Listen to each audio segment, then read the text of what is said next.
The reason is that most of us believe more in lack than in abundance. Most of us believe that there are limited resources and that we have to scrounge and fight for what we get. The majority of people believe in scarcity instead of abundance.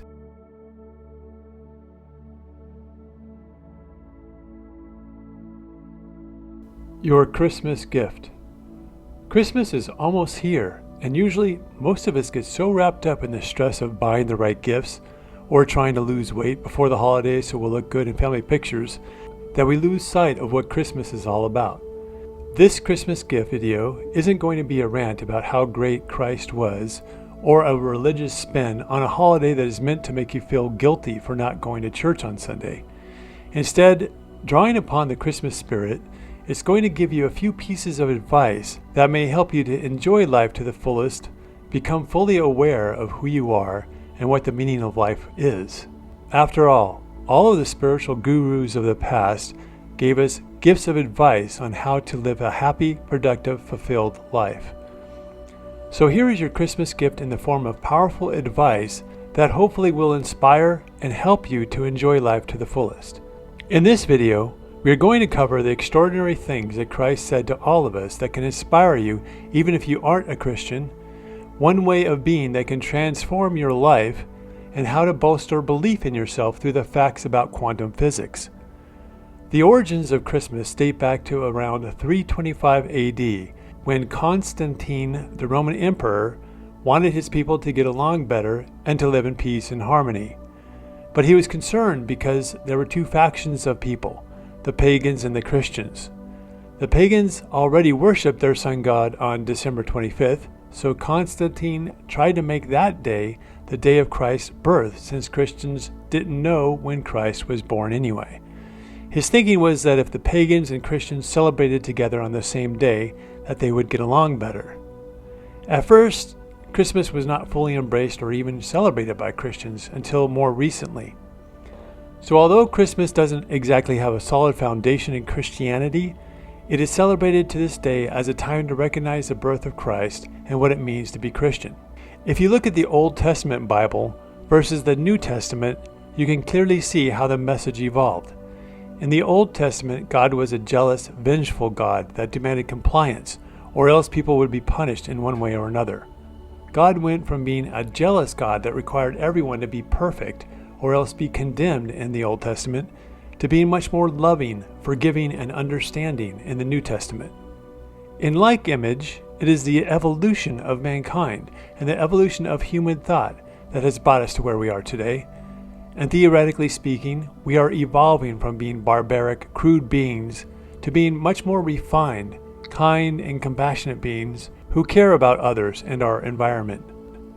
So, what is the one way of being that can transform your life that was encouraged by Christ and embraced by almost every spiritual guru there is? The answer is unconditional love. The Beatles had it right all along. All you need is love. But taken a step further, all you need is unconditional love. Unconditional love is loving others regardless of what they do, who they are, or what they believe. It is all about allowing others to be who they are without judgment or condemnation, and it's about accepting others, even if they have opposing opinions compared to yours on all topics in life. Jesus said to love your enemies and pray for those who persecute you. But how many people follow that advice? Hardly any, even among Christians. Why? The reason is that most of us believe more in lack than in abundance. Most of us believe that there are limited resources and that we have to scrounge and fight for what we get. The majority of people believe in scarcity instead of abundance, and that belief creates tension in our world even to this day. This is the reason for every war there ever was. Leaders who believe in scarcity and the people who believe in it too. And when you believe in lack, you believe in fighting against others to protect what you have and to get what you want. And yet, Jesus said that if you had faith the size of a mustard seed, that you could say to the mountain, move, and it would move. Greg Braden, a 5-time New York Times bestselling author, scientist, educator, and pioneer, who bridges the gap between spirituality and science, said that we don't understand that we create our own reality through the power of our thought and feeling. He said that if you want to manifest whatever you want, then you must feel as if your prayer has already been answered. One of the points that he likes to make is from the Lost Gospel of Thomas in verse 106. There were roughly 45 books of the Bible that were purposely kept from us by Constantine and the Council of Nicaea in around 320 AD. The reason why they removed many parts of the Bible was that some of the teachings Jesus said were too empowering, too leading edge. The bottom line was that the leaders didn't want people to know their own true power. So, this banned book of Thomas says at verse 106, quote, "When you make the two, thought and emotion, as one, you will say to the mountain, 'Move away,' and the mountain will move away." Unquote. So, Jesus taught that when you marry thought with emotion, that you can affect creation. He was trying to say that your thoughts are powerful, and that if you have even just a little faith, you could move mountains. In other words, use the power of your thought and emotion to create your reality. Braden says to use your thought and the power of your heart when you pray or ask the universe for what you want. It was Christ who taught this to us, but it was removed from the Westernized Bible. The point is that if we don't believe in abundance, ourselves, and our ability to create our own reality, then it is very difficult to give others unconditional love. When you think that others can take away everything from you and you are powerless over them, then it's difficult to even want to be loving and caring to others. But when you embrace who you really are and the power that you have within yourself to create your reality, regardless of your government and regardless of anyone else, then you will be your natural, abundant self. Then you will embrace your true power, and only then can you give unconditional love to everyone else. The basis of life is freedom. The purpose of life is joy, and the result of life is expansion. You can embrace unconditional love, and you don't have to fight others for anything you want. That's what Christ wanted you to understand, and that's what this Christmas message is all about. Give yourself and others the gift of unconditional love. Give yourself and others the gift of forgiveness, compassion, and understanding. After all, according to Dr. Dispenza and other experts on quantum physics, we are all connected. And when you see hurting another as hurting yourself, then you're much more likely to be loving, kind, and considerate to others. It is really unconditional love that is missing from many people's lives. But what does it really mean to be unconditionally loving? Does it mean to just tolerate others, avoid them, and do your best to mind your own business? Or is it a more active, unconditional type of love? Another scripture says, "Of what good is it for you to love others who are loving you? Even those in the world do that." In other words, it's easy to love those loving you, but it's hard to love those who don't. Love everyone regardless, and you'll be a much happier person. You must embrace unconditional love for all people if you are to embrace who you really are. How do you do this from a practical level? Love your kids even when they drive you nuts. Love your neighbor even if they do things that irritate you. Love all people of all walks of life because it feels better to love than it does to hate. Let that person cut you off in traffic. Keep your cool when anyone wants to fight.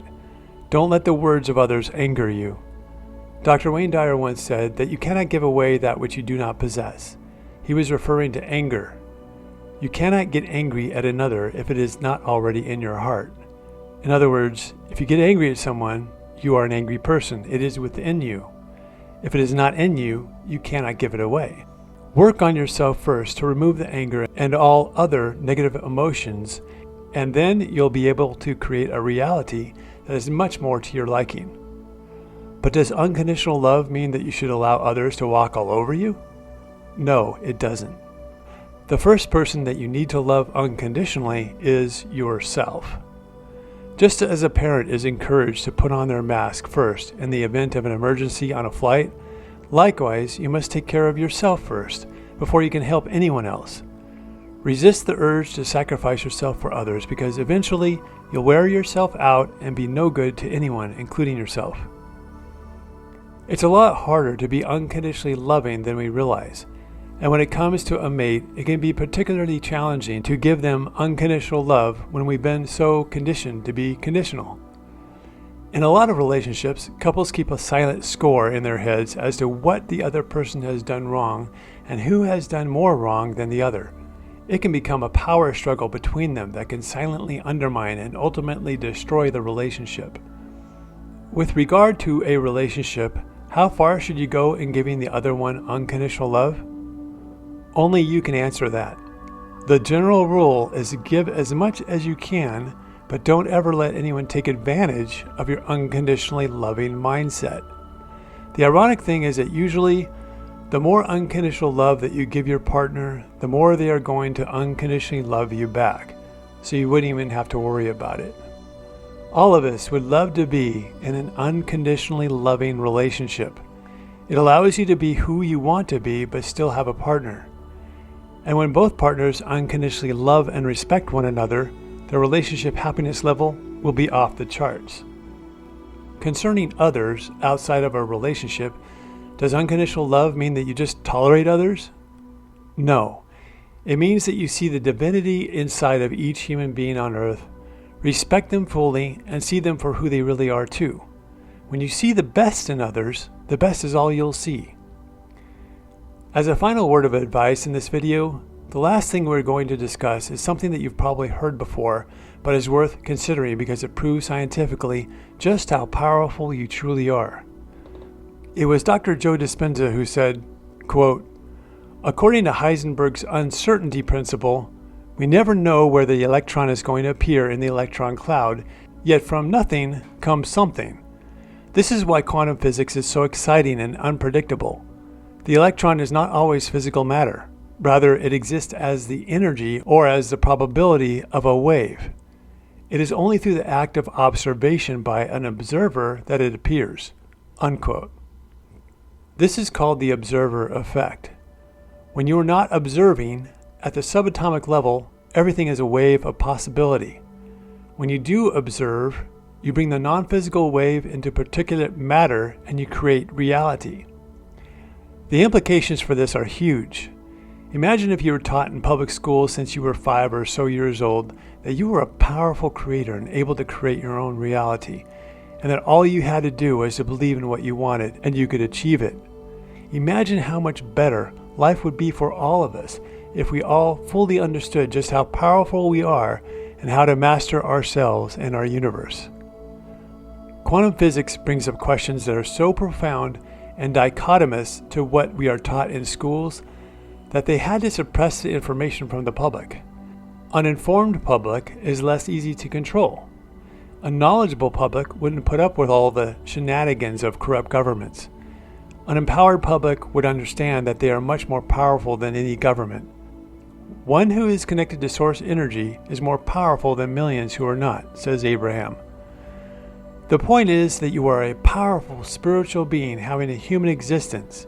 You create your reality through the marrying of your thoughts and emotion, and you are unlimited in who you can be, what you can do, and what you can have.